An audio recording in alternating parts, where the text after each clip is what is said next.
I'm investigative journalist Molly Barrows. For years, I've covered the stories that made headlines in Northwest Florida and all along the Gulf Coast. Murders, missing persons, and mysteries of all kinds. These cases are far from over for many victims because the full story has yet to surface. Join me for Gulf Coast Confidential, where I dive into the saltier side of the South and expose the lies, greed, and corruption that often weighs down the truth. It's time to turn the tide and get a shot at justice. Hey y'all, I'm Molly Barrows, and welcome to the Gulf Coast Confidential podcast, where we cover some of the most scandalous crimes and cases that bubble up in Northwest Florida and all along the Gulf Coast. Joining me to talk about these, as always, is Pam Hill, pharmacist and victims advocate. She's experienced violent crime in her own family and, of course, brings a unique perspective to a lot of these cases that we talk about. And this is another Gulf Coast case, just 2 hours down the road, stemming from Ocean Springs, Mississippi. And this is such a sad situation. This episode is called Bully-cide, the case of Aubreigh Wyatt. This 14-year-old girl hung herself in her bedroom on Labor Day of 2023. She was found by her mom and her sister, and her mom has taken her grief to social media. And it's certainly understandable, the sorrow that she feels, and it's aggravated by the fact that she feels like Aubreigh would still be alive had she not been bullied by a group of girls that she went to school with. So we're going to talk a little bit about that case. It's one that's been making national news as well. No surprise here on the Gulf Coast. We often see these cases that make national news. And it's another one of two cases, actually, that we're following that stemmed right here from the Gulf Coast. Another one is out of Alberta, Alabama. That's not even an hour down the road west as well, on the Gulf Coast. And that's about Avery Pickle, and a young man that was beloved in Elbart High School, and he drowned on the 4th of July. And there's just been a lot of questions about what happened to him. So these are two cases locally that we're following, but today we're going to dive into the Aubreigh Wyatt case. So Pam, you went over to Ocean Springs. I did. And just a couple of hours down the road, a historic little town. It's beautiful. I'm only familiar with it. I've never been because in 2001, when 8-year-old Jesse Arbogast was visiting the Pensacola area, and he was attacked and survived this attack by a bull shark. So that was the first time I ever heard of Ocean Springs, Mississippi. And now it's making news again, but for an entirely different reason. And so what was the vibe over there in Ocean Springs? I'm in love. I loved it. It's a little town that you can walk about. I mean, they've got outside the little downtown too, but they've got a little candy store there and several bakeries and restaurants and places to hang out and shop. It was just, I just felt like I was in like a kind of a bougie Mayberry. It was kind of cool. I could have stayed all day. And we see it a lot when we go over to Biloxi over there, just on the way. Yes. And it's just a darling little place. And actually, my friend and I stopped in to ask, I always ask locals, where's the best place to eat? Where would you go? And so I went in there, and this guy, a little Southern guy, I said, what's the best place? Where's the best place to go? So he told me to go to Glory Bound. It was a Greek place down the street, and it was so good. So it was that. So I just love it. It was so sweet. The vibe is good. This is where little Aubreigh Wyatt's from, and she had 4 bullies, a gang of girls that were just bullying her. And this went on for 4 years. I mean, And this is all according to the mom. Right. And so I think about 4 years. You can be the president for 4 years, get a college degree in 4 years. You can go from family of 2 to family of 5 in 4 years. So this is a long time. So the mom had said she had been, reporting it to the school system. And so there's one bully, and I'm just going to call her the main bully because I don't want to say names, the main bully. And her dad's connected over there through the school system. And yes, the an teacher. assistant superintendent. Right. And Aubreigh, the little Aubreigh Wyatt, her mom was a teacher also. So everybody knows everybody. Only 20,000 people over there in Ocean Springs. So we've got all this going on for 4 years. And this happened in September 4th of last year. 2023, Yeah, just last year. But the fracas that's stirred up now, like you said, the mom is expressing her grief. And she's young. She's like in her 30s, mid-30s, maybe upper 30s. And so she knows how to do TikTok and Instagram and Facebook and all that stuff. So she expresses her grief on TikTok mostly, I think. So she'd been expressing her grief and just somehow, July 1st, people did not like what she was saying. Yes, and I followed it some on social media and some of her videos and some of her posts, and there are posts that are identifying the four girls, and I think they even mention the one and call her the main bully. And I noticed the mom never mentions them by name, but the parents of the girls feel like she's given enough information that basically identifies them, and it's just caused such an uproar because people feel like she has been unfairly silenced. So. As a result of these videos and a result of speaking out, a court has basically ruled that she had to take down her TikTok accounts. The mom had to take down her TikTok account. She had, I think, millions of views and about 1 million followers. And so it's limited her and her ability to raise awareness, I think, was her goal about mental health issues. She's continued to post about the importance of mental health.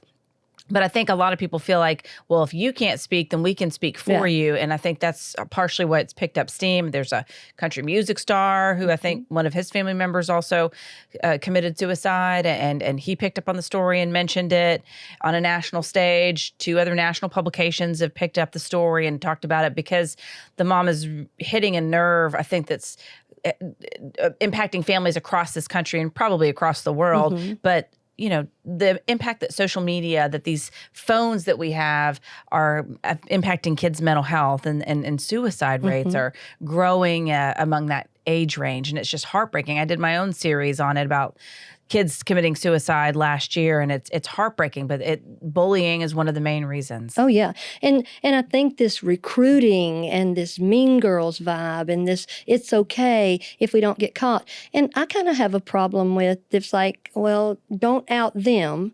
I don't have a problem with, I don't want people doing the same thing to these are girls also. But they didn't make good decisions. And, you know, people are like, well, the apple doesn't roll far from the tree.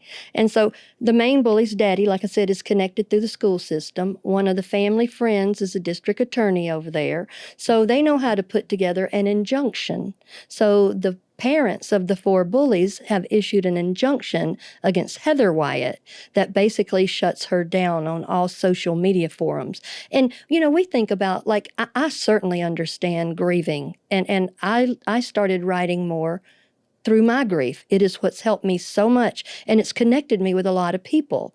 But I'm 65 years old now. So, yeah, I've kind of learned how to, and I don't do TikTok. I kind of sort of know how to do it, but it reaches a lot of people. I mean, I don't know if you know about her or not, but Mama Tot, that's right over there in Mobile, she has lost a child. And just from her reaching out to people, she calls the people that look at her writings and her TikTok and all that, those are her tater tots. And they love her. She's a phenomenal lady and so sweet, little Southern lady. So, I mean, there is a way to reach out, but we don't want the same thing to happen to the other children. But this 4 years is what gets me. I just am like, how does that keep going on? Not blaming the mama or anything. She had to work. She was at school. She was trying to tell her daughter. I mean, when I was in school, when somebody bullied you, it was like a one and done. You know, you kind of push back. But we didn't have the phone and these groups going on and this, that, and the other. And it usually wasn't necessarily bullying. It was usually miscommunication, I would say, when I was younger. That's true. I remember a friend that I went to high school with, and I graduated in 1991. So that gives you an idea. That was well before the age of social media and cell phones. And she had a family, started her family well before I did. So her children now, my daughter's 12 going on 13, her children are in their early 20s. But when they were around my daughter's age, she and I were talking one day, and I said, well, how are things going with your girls? She had triplets. Oh, wow. 3 girls. And she said one of them in particular was really struggling with bullying. She was marching to the beat of her own drummer, if you will, just wore her clothes a little differently, her hair a little differently. And when you're different, or if people sense weakness, if you will, or sensitivity, it can cause some people, I guess, to point that out on a regular basis. So she felt like she was being targeted for unkind comments and ridicule. And my friend said, Molly, what makes it so hard? When you and I were in school, you could come home, get off the bus, get out of the car that you ride home on, and you shut the door and it's done. You don't have to deal with it or see these people again until the next day you're at school. She said, but nowadays they can't get away from it. It's on their phones. They can't escape it. And that's, I think, what part of the problem was here. Right. And this mom had, Heather, it sounds like, in her opinion, evidence of this bullying on her phone and on her daughter's phone. And she screenshotted texts between these young ladies that basically to her indicated that was proof that this bullying had happened. And I want you to get into some of what, they said was the problem, some of the things that they did to her that qualified as bullying. Well, it's always something. The little girl was beautiful. She's a pretty little girl. Was. All of them are pretty. All of them are. And they're sweet and good. They're little girl. I don't know what happens. It's just so unnecessary. But the texts back and forth are bullying, the ones I have read. And I saw a TikTok that was the main bully and her mama, and they were in the car and they were giggling about something that had happened to Aubreigh. And the mama even said something. And then, of course, the main bully, she's the young one, she's doing the TikTok. And then it flashes over to her mother, and her mother's smirking and smiling and doing like a, and then the little girl does it too, And I'm like, you are a grown woman giggling and smirking. Smirking is the main thing that makes me mad during all these things when people do mean stuff. That to me is like an exclamation point, like there. There are texts that are back and forth. And one of the texts, Aubreigh's begging her mama, Mama, please come get me. And I can't take it. She's just being too much today. And she said, I'm sorry for the word, but she's being and she didn't say it, but biatch, basically. And then one of the texts said she slapped me. And then she sent her mother a picture of her face with a slap mark on it. And the mom is trying to figure out how to deal with this. So she keeps going to the school is what is said. I don't know. I haven't seen evidence of all that. But, she's the mama. I would be up there every day, probably being very, very loud. But, what happens, the kid, they take it out on the kid later again. So all that is going on. Then on July 1st is when Heather had found, they didn't think that Aubreigh had left a note.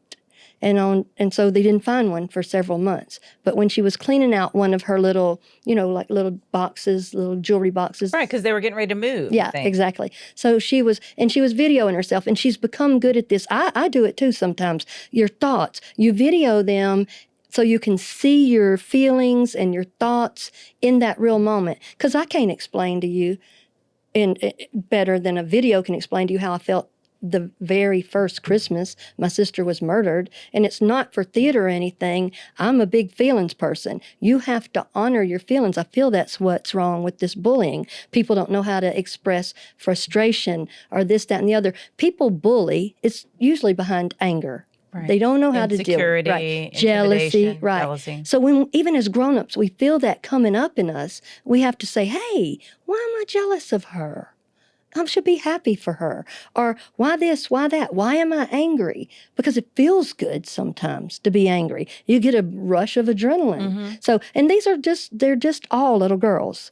So all that's going on, and the mom finds a note. One is to her. Several notes, right, I think. Right. One is to her. One is to her sister Taylor. One is to her brother Riker. And one says everyone. I don't know what they say, but I saw the mother reading it, and she just dropped it because it looks like it was written in red or something, in that sweet little girl way that the girls write, so flowery and something.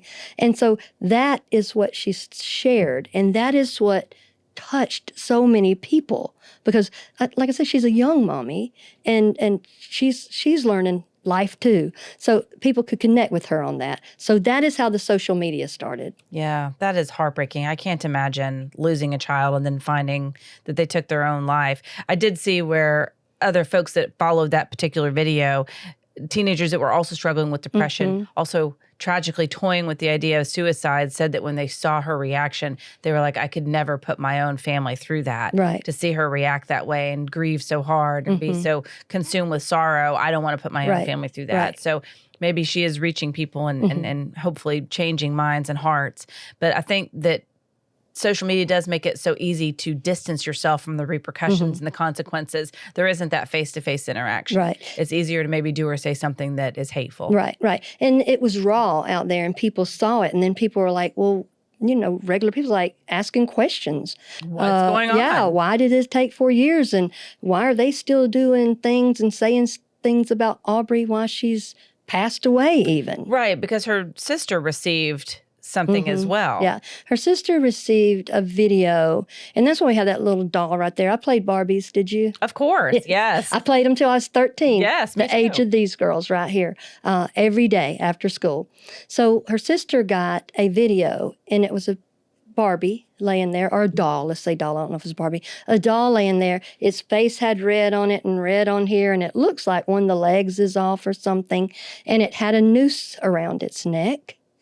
And it was a chair right by it. And if you look closely, you can see the little girl's hand in there. And the way, how like when people are pretending like they're a gangster or something, they do their hand like that to make a gun, is pointing like right at the head of that doll. I mean, I've studied that because I looked at that and I was like, who would do this in heaven's sakes? Send this to anybody. So it was sort of some mockery, they said, but that got sent to her sister, Taylor. After Aubreigh's death. That is just tragic to me. Well, and I saw where Heather said she went to the police, or the police investigated. They found that there was no evidence of bullying.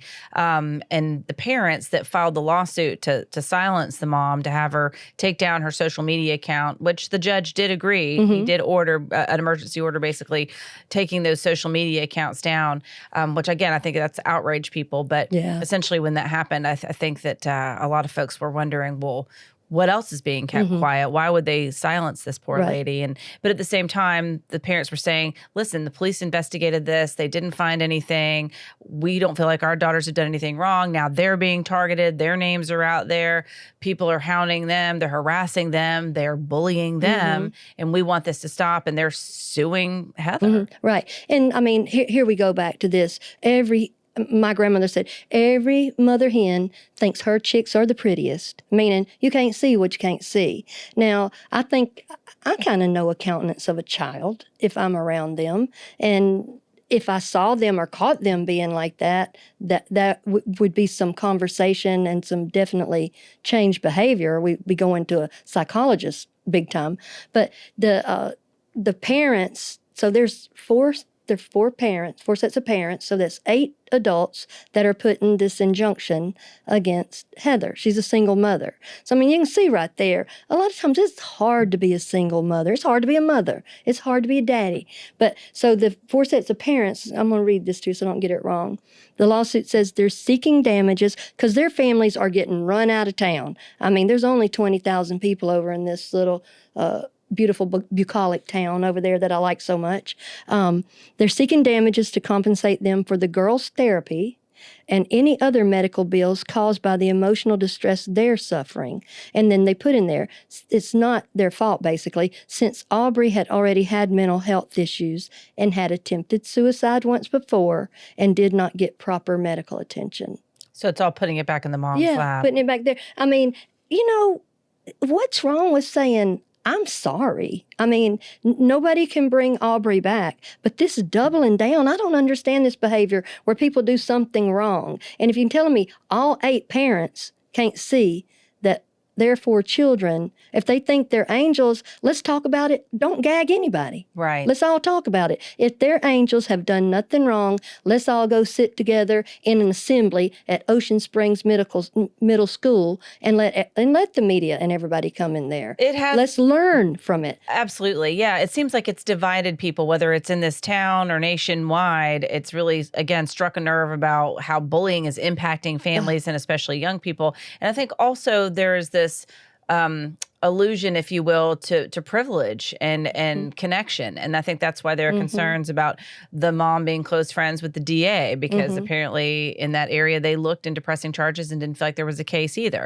And then the mom saying that she'd gone to the school district and nothing had been done. And then you have the main bully's father also being, a person of import, if you will, within the Jackson County school system. And so I think people feel like it's just us against them. Why don't we matter? Why didn't Aubrey's life matter enough for somebody to do more about it? I agree. And we don't know all the facts yet. We don't really know what sort of complaints the mom filed. We don't really know what sort of bullying evidence is out there, why the police didn't feel like there was enough to prove a case, why the DA decided not to pursue any kind of charges. I think that's part of it too. People feel like there's so many questions. Yeah. But the bottom line is this little girl's still dead. Her mother still believes what she believes. Right. And she should have the right to express her opinion. And I understand it's sticky, it's messy. You know, you don't, if you're the parent of the child that's being accused of bullying and you feel like you're being wrongly accused, you don't want to see your child tortured and suffer. But at the same time, like you said, the reaction is not one of empathy. The reaction is one of, you're at fault. We've done nothing wrong. There's no attempt to find any sort of middle ground or to have a discussion, it seems like. Right. And it just seems so messy to me. It seemed Mississippi messy. And as I call it, this is the Mississippi Murdochs going on here. A lot of connections. Instead of saying I'm sorry, I even read the guest book for the funeral. I went back and read and started finding things, this, that, and the other. There are a lot of people doing a lot of caretaking in the beginning of it. Like, I remember when you came here, and I remember this. Some of that love would have been good for this little girl when she was living here. I know. Instead of her mother having to find her and ask her sister to assist her and cutting in her death. down. I mean, I'm so tired of everybody acting like, well, we just good and we're not going to do this. And certainly this lawsuit, to say that to a mother, it's like people say, I don't want to speak ill of the dead, but hold on, you know. But I got a lot to say. Right. That's what my brother-in-law did to my sister. That's why it affects me so much. Yes. Because it's not right. Just because you want to do it, you're intelligent. I mean, if I had a child like that was doing that, and I was sitting in the car with her giggling about her being ugly to another child, I would take myself right to the church and fall on my face, or I'd get a counselor or something. And now that they're mad about this because it's on TikTok forever. I just saw it.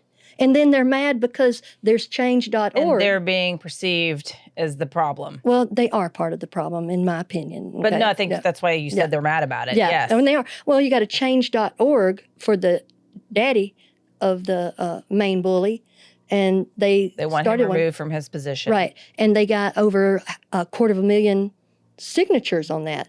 I can't even get 1,000 for my sister to not let her killer back out. You know, so you can see how this went. And then they wanted the main bully off the travel volleyball team. They got 13,000 on that. You may think that you can shut a mommy or a sister or somebody else down, but you know, there's been a change lately. People are tired of the status quo. People are tired of the quid pro quo, the good old boys. If your child is being a bully, let's just say what it is. And why don't you say, let me get them help? Well, and I saw an interview with another young woman who had also struggled with suicidal thoughts when she was their age. And now she has an advocacy program where she tries to reach out to middle schoolers and other high schoolers and say, it does get better. Don't go down this path. Don't think this is the only way out. Don't think this is the solution. So maybe this is sparking some important conversations for people to realize. But I mean, it does happen over and over again. And like I said, last year, I also dove into local suicide rates. And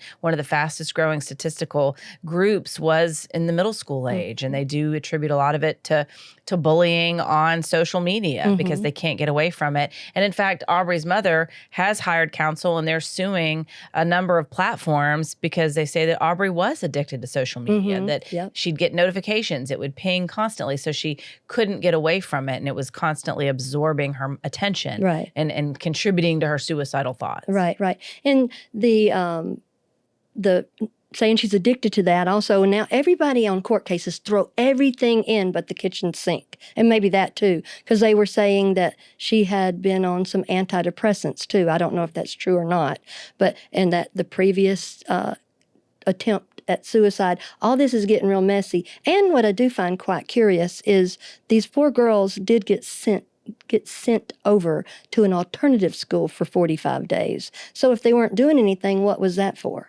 Right. You know, That's a great question. Yeah, I have way more questions than answers now because this. They also say the little main bully, and I feel sorry for them too. I mean, they need help. Agreed. They all need help. We want everybody still here. You know, they said though that she's saying, "Well, this has made me famous." You know, no, the word is notorious, babe. Yikes. Yeah, and I can imagine. I got to thinking if I was her mom or dad, we're sitting at home during dinner, and I look over there and go, Lord of mercy, what's happened to our family? Not just our family, our whole city, Ocean Springs.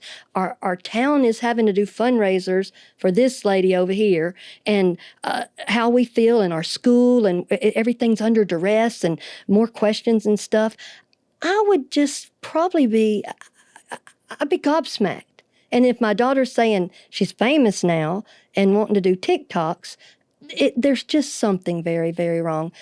My heart breaks. I cried when I read this. I cried so hard when I saw that doll because that is deliberate meanness. It's cruelty. It is. That is sick, It borders on psychopathic. evil. Yeah, that needs attention. So I don't understand how anybody can come again. Let this mother say what she needs to say. If she says something wrong, correct her. Right. She didn't put the names out there. No, and you live 20,000 people there. We all know who does what. Over here, if somebody did something like that, we would know. But this abusing the legal system, weaponizing the legal system, because we haven't lost a child to suicide.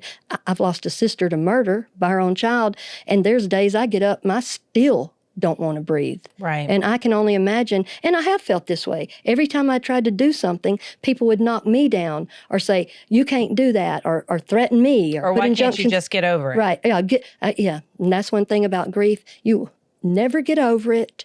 You will get through it. And basically, grief is love with nowhere to go. Right.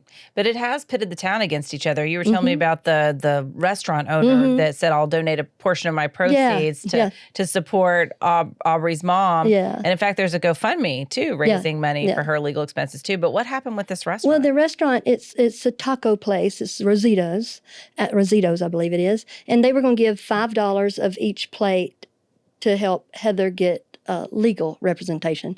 Reasonable enough. She's a single mama. These Mississippi Murdochs got their own money and own connections, so she's going to do that. Little Hispanic lady. I saw some videos of her in her kitchen. She's dancing and stuff like this. Kitchen's for dancing and smiling. Sweet lady. I'm going to go have tacos there when I go over again, which will be Thursday. But in there, and so she said, we have not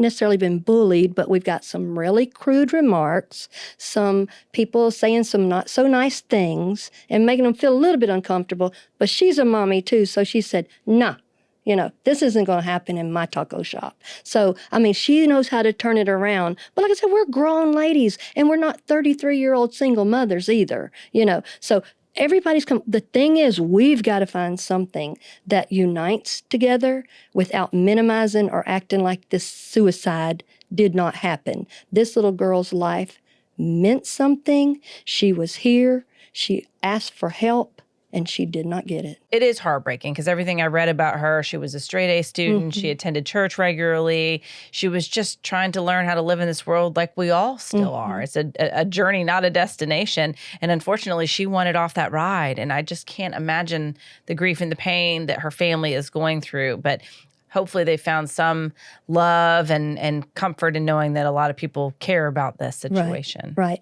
And they do like the very simple fact that people are saying her name, Aubreigh Wyatt. And she was a delightful little girl. She liked four-wheeling and just running around being a sweet little girl. I know. Well, coming up on July 18th, that's when the court's going to make a decision whether or not the ban on the social media will remain in place. We don't yet know if that hearing is going to be open to the public, but we're going to continue to follow it. Again, that's July 18th that the court will make a decision about that. So be interesting to see what they decide to do.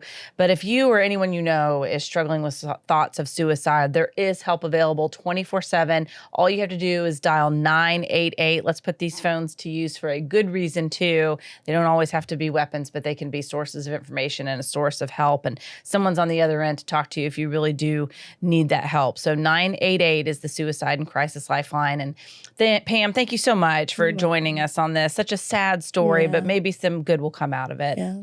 Yep. Thank you. All right. And we thank you for joining us on this very sad episode of Gulf Coast Confidential. That is the end of Bully-cide, the case of Aubreigh Wyatt. I'm your host, writer, and producer, Molly Barrows, with co-host and researcher Pam Hill. And a big thanks to our director, editor, and production engineer, James Roy. And remember, you can listen to more of our Gulf Coast Confidential conversations wherever you listen to your favorite podcast. And you can also watch on the Gulf Coast Confidential YouTube channel. Just don't forget to like and subscribe. And we'll see you next time.